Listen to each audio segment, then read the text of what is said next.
Stay tuned for my easy and delicious caramel frappuccino.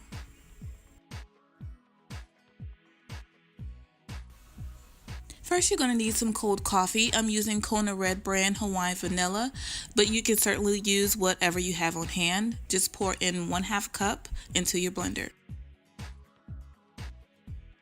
along with 1/4 cup of whole milk and some Hershey's caramel syrup. You can use whatever brand you want. I used about 1/3 cup. You can definitely cut back if you don't like that much caramel in yours.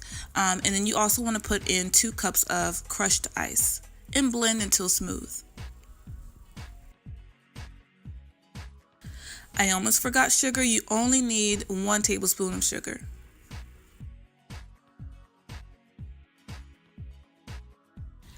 This is certainly optional, but I poured in a little of that caramel syrup in my glass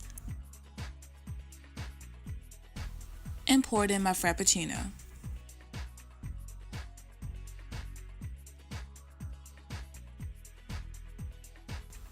Topped with a little bit of whipped cream.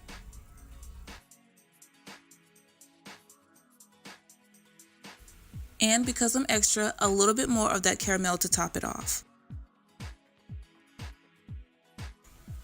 And that's it, you guys. I hope you enjoyed this recipe. Hey, if you haven't already done so, hit that subscribe button. I will see y'all on the next one. Bye.